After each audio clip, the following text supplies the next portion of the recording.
कृष्ण की वाणी। बच्चे, चिंता मत कर, मैं बैठा हूँ तेरे पास, मैं बैठा हूँ तेरे सामने। तू बिल्कुल भी चिंता मत कर। देख मेरी ओर, क्यों परेशान है? हाँ, मत परेशान हो, बिल्कुल मत हो, मैं तेरे पास ही हूँ। तेरा कृष्ण तेरे पास ही है मेरे बच्चे, तू बिल्कुल परेशान मत हो। मैं सब कुछ ठीक कर दूँगा, भरोसा है ना मुझ पर? मैं सब कुछ ठीक करूँगा। देख मेरी आँखों में, तुझे विश्वास होगा कि हाँ कृष्ण हैं, सब कुछ ठीक कर देंगे।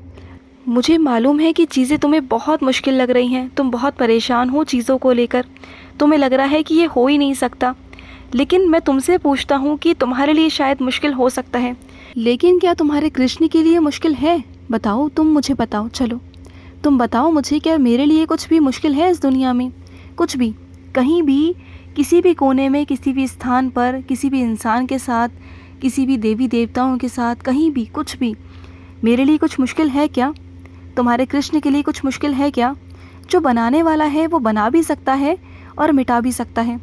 जो मैंने लकीरें तेरे बनाई हैं, अगर वो मैंने बनाई हैं तो उसे मिटा कर मैं दूसरी ज़िंदगी लिख सकता हूँ ना, तुम्हारी एक खूबसूरत ज़िंदगी, सुनहरी ज़िंदगी लिख सकता हूँ ना। तो फिर इतना क्यों सोच रहे हो कि तुम्हारे भाग्य में वैसा नहीं वैसा नहीं? तुमने कब से सोचना शुरू कर दिया? हाँ, तुम तो मुझ पर भरोसा करते थे ना, तो फिर तुम्हारा भरोसा कहाँ गया? क्यों डगमगा रहे हो? भरोसा रखो, सब कुछ तुम्हारे हिसाब से हो जाएगा, सब कुछ। अभी के लिए भरोसा रखो मुझ पर। ये जो वक्त जा रहा है ना, बस यही वक्त जा रहा है, आने वाला वक्त तुम्हारा है। ये रुख, ये आंधी, ये तूफान अपना रुख बदल लेंगे, तुम देख लेना। सब अपने अपने रास्ते चले जाएंगे तुम्हारी ज़िंदगी से, और इस बार ना तुम्हारी ज़िंदगी में कुछ नया सा, कुछ अच्छा सा होगा। कुछ नया अध्याय तुम्हारी ज़िंदगी में जोड़ने वाला हूँ। कुछ एक नया ज़िंदगी में अध्याय होगा जो जुड़ेगा ना, तो तुम जो भी कुछ खोया है ना, तुमने जो भी कुछ तुम्हारी ज़िंदगी में खोया है, तुम्हारे हिसाब से जो तुमने खोया है, वो सब तुम्हें वापस देने वाला हूँ। और सुनो, तुमने कुछ चीज़ें ना ऐसे ही पॉलीथीन में या कुछ चीज़ों में ऐसी खुली रखी हुई हैं, उन सब चीज़ों को ना एक डब्बे में बंद करके रखो, जिससे कि उसके अंदर कोई कीड़ा मकोड़ा या कोई चीज़ ना जा पाए। क्योंकि तुम इतनी मेहनत से चीज़ें खरीद खरीद के लेके आते हो, और वही चीज़ें अगर नुकसान हो जाए, उसमें कीड़े पड़ जाएं, फिर क्या करोगे? और जब भी राशन लेने जाते हो ना, तो एक बार अपने रसोई में नज़र मार लिया करो, क्योंकि तुम्हारे रसोई में ना बहुत सारा सामान भरा हुआ पहले से ही होता है, लेकिन नज़र नहीं जाती, तुम देखते नहीं, और वो चीज़ें दोबारा दोबारा तुम्हारे पास आ जाती हैं, और फिर तुम परेशान हो जाते हो। तो क्या वो नुकसान नहीं मेरे बच्चे? सोचो, जो सड़क किनारे बैठे हैं ना, उनके पास में तो वो भी तक नहीं, उनके पास में एक वक्त का खाना भी नहीं है, और तुम्हारे पास तो इतना दिया है मैंने, तो संभाल के रखने की जिम्मेदारी तुम्हारी है ना। तुम संभाल के क्यों नहीं रखते? चीज़ों को देखते क्यों नहीं हो? मुझे मालूम है तुम्हारे घर में कुछ लोग ऐसे हैं जो लापरवाह हैं, जो नहीं समझते कुछ चीज़ों को, लेकिन अगर तुम मेहनत कर रहे हो, तुम कमा रहे हो ना, तो तुम्हारा फ़र्ज़ है कि तुम देखो, अगर तुम नहीं कर पा रहे हो तो किसी और से करवाओ, लेकिन करवाओ। तुम थोड़ा सा ना सख्त हो जाओ अपने घर को लेकर, क्योंकि तुम्हारे घर में बर्बादी बहुत होती है, अन्न की बहुत बर्बादी है, जो कि नहीं होनी चाहिए। और मैं तुमसे पूछना चाहता हूँ, भरोसा करते हो मुझ पर? भरोसा है तुम्हें अपने कान्हा पर? तो फिर पूरा भरोसा रखो। तुम्हारी जो नैया है ना, इसे पार लगा दूंगा मैं। तुम बिल्कुल घबराओ मत, डरो मत। तुम्हारी नैया मैं पार लगाऊंगा, तुम्हारी ज़िंदगी मैं पार लगाऊंगा।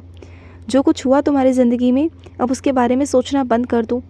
अब जो अच्छा अच्छा होने वाला है ना, उसके बारे में सोचो। अच्छी चीज़ों का स्वागत करना सीखो, क्योंकि तुम्हारी ज़िंदगी में अच्छी चीज़ें आने वाली हैं। और सुनो, ध्यान रखना कि कुछ लोग बहुत शातिर हैं तुम्हारे साथ। कुछ लोग ना शब्दों के द्वारा तुम्हारे साथ खेलने की कोशिश करते हैं, शब्दों के साथ खेल रहे हैं तुम्हारे। तुम्हें शब्द ऐसे ऐसे बोलते हैं ना कि तुम भी घूम जाते हो, तुम भी उनकी हाँ में हाँ मिलाने लगते हो। तो हाँ में हाँ मत मिलाओ उनकी, उनके शब्दों को, जो खेलने का तरीका है ना, उन्हें समझो। और जो चीज़ें वो घुमा फिरा के बोल रहे हैं ना, तो उनसे कहो कि साफ साफ तरीके से और सीधे सीधे तुमसे कहें। जो भी बात कहनी है ना, वो साफ साफ तरीके से कहें, क्योंकि वो तुम्हें अपनी बातों में फंसाने की, उलझाने की कोशिश कर रहे हैं, क्योंकि वो शब्दों का जाल बहुत अच्छा बिछाते हैं, और तुम हो कि उस जाल में ना फंस जाते हो। मैं बस तुम्हें फंसाना नहीं चाहता। मैं नहीं चाहता कि तुम किसी के शब्दों में फंस कर कुछ ऐसे फैसले ले लो जो कल को तुम्हारे लिए ठीक ना हो, या तुम्हारे लिए नुकसानदायक हो। बात को सोच समझ कर किया करो, और सोच समझकर ही सुना करो। और तुमसे यही कहूँगा कि बोलने वाला कम बनो, सुनने वाला ज़्यादा बनो। क्योंकि कभी कभी क्या होता है ना, तुम वो भी चीज़ें सुन लेते हो जो तुम सुन नहीं पाओगे कभी भी। तो सुनने की आदत डालो, बोलना कम करो। और बोलने से क्या होगा कि तुम जहाँ पर जितना बोलना चाहते हो ना, उतना ही बोलोगे। तुम ना अनावश्यक ज़्यादा बातें नहीं बोलोगे। और जितनी तुम्हारी बातें तुम्हारे अंदर से सामने तक जाएंगी ना, उतनी कम से कम जाएंगी। और जितनी कम से कम जाएंगी, उतना तुम्हारे लिए अच्छा होगा। और जितनी बातें सामने से तुम्हारे पास आएंगी ना, उतना तुम्हारे लिए ताकत की बात होगी। तुम्हारी कमज़ोरी नहीं, तुम्हारी ताकत होगी। तो सुनने की आदत डाल लो। ज़िंदगी में मेरी बातों को ना गांठ बांध लेना कि बोलना कम और सुनना ज़्यादा। अगर ऐसे करोगे ना, तो ज़िंदगी में सफल रहोगे। और मेरे कुछ बच्चों के ना गर्दन में बहुत दर्द होता है, तो सुनो, तुम्हें सर्वाइकल की दिक्कत है मेरे बच्चे, तुम्हारे गले में दिक्कत है, तुम्हारे गले में परेशानी है। तुम ना तकिया लेकर बहुत सोते हो, तकिया लेना छोड़ दो। बिना तकिए के सोया करो मेरे बच्चे। तुम ना, और जिन गद्दों पे सो रहे हो ना, वो गद्दे भी ठीक नहीं हैं। वो ऊंचे नीचे हुए पड़े हैं, ऊबड़ खाबड़ से हुए पड़े हैं। या तो उन्हें बदलवाओ, या फिर तुम कुछ और इंतज़ाम करो। लेकिन तुम ऐसे गद्दों पे मत सो और ऐसे तकिए को लेकर मत सो कि तुम्हारी गर्दन परेशान हो जाए। दर्द को सहना बहुत मुश्किल होता है तुम्हारे लिए, मुझे मालूम है।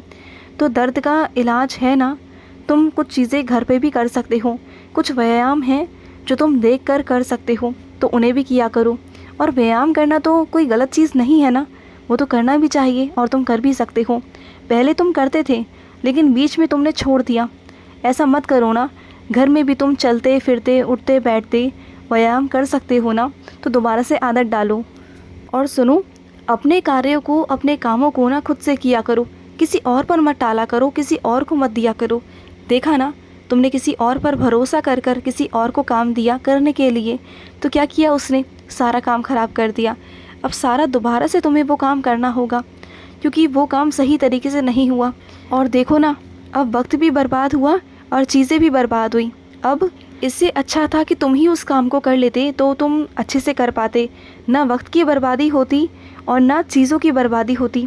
थोड़ा समझ जाया करो ना, जिस पर तुम भरोसा कर कर काम दे रहे हो, पहले देख तो लो कि वो उस काम को करने में सक्षम है भी या नहीं है। तुम हर किसी पर भरोसा कर कर अपने काम को दे देते हो। तुम नहीं जानते क्या, जिन कामों को करने में तुम अच्छे हो, जिस काम को तुम अच्छे से कर सकते हो, कोई और नहीं कर सकता। इन बातों को समझा करो। चाहे तुम 4 काम छोड़ दो, लेकिन अपने जो काम है ना तुम्हारे, उन कामों को तुम ही किया करो। किसी और के भरोसे मत टाला करो, किसी और को मत दिया करो। क्योंकि हर कोई तुम्हारा जैसा काम नहीं कर सकता, क्योंकि तुम दिल और मन से करते हो, मेहनत से करते हो। और दूसरे लोग ऊपरी मन से। किसी ज्योतिषी ने तुम्हारा भाग्य देकर बता दिया, तुम्हारी रेखाएं देकर बता दी, तो तुम परेशान हो गए। बस इतनी सी बात, इतना सा भरोसा अपने कृष्ण पर, बस इतना सा भरोसा। तुम्हें नहीं पता कि जो रेखाएं बना सकता है, वो रेखाएं मिटाकर दोबारा भी बना सकता है। जिस ज्योतिषी की बात कर रहे हो ना तुम, उसका भविष्य भी मैंने ही लिखा है। मैं जब चाहूँ, जहाँ चाहूँ ना, अपने बच्चों की रेखाएं मिटा सकता हूँ, बना सकता हूँ। अगर उसने कह दिया कि तुम्हारे जीवन में इसका योग नहीं, तुम्हारे जीवन में बच्चा नहीं, तुम्हारे जीवन में नौकरी नहीं, तुम्हारे जीवन में शादी नहीं, तुम्हारे जीवन में खुशियाँ नहीं, तो ये क्या तुम मान लोगे? उसने कह दिया और तुम मान लोगे? अरे किन की बातों में आते हो मेरे बच्चे? किन लोगों की बातों में तुम आ जाते हो? किन वहमों में तुम पड़ जाते हो? वो सिर्फ एक शिक्षा लेते हैं, एक पढ़ाई करते हैं, जिसके ज़रिए वो बस अनुमान लगाते हैं। अरे मैं चाहूँ ना, तो अपने बच्चे के लिए पूरी दुनिया पलट के रख सकता हूँ। तो तुम इन रेखाओं पर जा रहे हो, इन रेखाओं पर मत जाओ, कुंडलियों पर मत जाओ, मांगलिक होने पर मत जाओ। ये सब कुछ जो भी है ना, वो सब मेरा बनाया हुआ है। मैं जब चाहूँ, जैसे चाहूँ ना, जिसकी ज़िंदगी चाहूँ, जहाँ चाहूँ, मैं बदल सकता हूँ। तो मत परेशान हो। अगर तुम्हें मुझ पर भरोसा है ना, तो पूरी तरीके से भरोसा रखो। ऐसा भरोसा जैसे प्रहलाद ने मेरे लिए रखा, जो आग में बैठकर भी ना मेरा नाम जाप करता रहा। इसी तरीके से तुम्हारा भी भरोसा होना चाहिए कि चाहे ज़िंदगी में कैसी भी परिस्थिति हो, लेकिन तुम मेरा नाम जाप करना नहीं छोड़ोगे, तुम मुझ पर विश्वास करना नहीं छोड़ोगे। बस वही विश्वास के सहारे मैं तुम्हें आगे लेके जाऊँगा।